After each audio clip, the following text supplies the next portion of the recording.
Married working couple का एक common confusion होता है कि हर मंथ एक्चुअली कितना सेव करना चाहिए।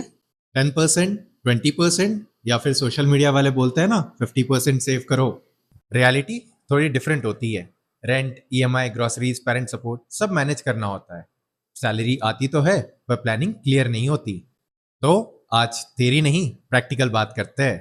Watch till the end to know as a couple आपको हर मंथ कितना परसेंट सेव करना चाहिए। हम भी सेम थे।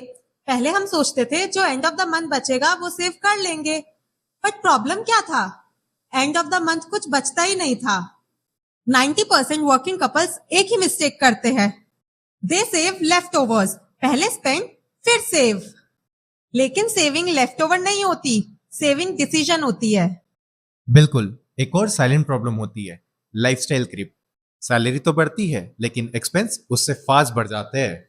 रिजल्ट, पैसा आता तो है पर एंड ऑफ द मंथ तक दिखता नहीं है। वैसे एक रूल आपने सुना होगा, 50-30-20 rule. 50% needs, 30% wants, 20% savings. Concept अच्छा है लेकिन ऑनेस्टली इंडिया में हर कपल के लिए प्रैक्टिकली पॉसिबल नहीं है, स्पेशली अगर आप मेट्रो सिटी में हो या फिर दोनों फैमिली सपोर्ट करनी पड़ती हो। तो हमने क्या किया?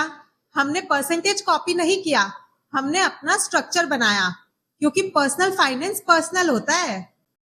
क्या आप बजटिंग एप्स और एक्सेल शीट पे अपना फाइनेंस मैनेज करते हो?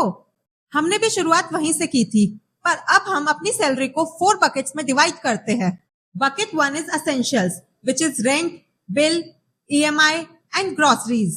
Bucket 2 is future, which includes investments, insurance, SIP and retirement. Bucket 3 is freedom fund, which includes travel, lifestyle and other fun activities. And last but not the least, bucket 4, which is emergency fund. अब यहाँ एक small twist है। हम क्या करते हैं, हम पहले फ्यूचर फंड्स और इमरजेंसी फंड्स फिल करते हैं। उसके बाद जो बचता है उससे ट्रैवल, फन, लाइफस्टाइल मैनेज होता है। मतलब सिंपल रूल, पहले इन्वेस्ट फिर spend, not the other way round. अगर आप ड्यूअल इनकम वर्किंग कपल हो तो एक सिंपल टारगेट रख सकते हो। Try saving 25-35% of your combined income, individually नहीं कंबाइंड। और अगर पॉसिबल हो तो स्लोली 40% तक पुश कर सकते हो। लेकिन सबसे इंपॉर्टेंट क्या है, कंसिस्टेंसी, अमाउंट नहीं। और अगर अभी 10% ही सेव होता है तो दैट्स ओके। इम्पोर्टेंट ये है कि डायरेक्शन सही हो। कंपैरिजन से स्ट्रेस मिलता है और कंसिस्टेंसी से फ्रीडम मिलती है। फाइनेंशियल फ्रीडम ओवरनाइट नहीं आता, वो मंथली हैबिट से आता है, बोरिंग डिसीजन से आता है एंड क्लियर कॉन्वर्सेशन से आता है।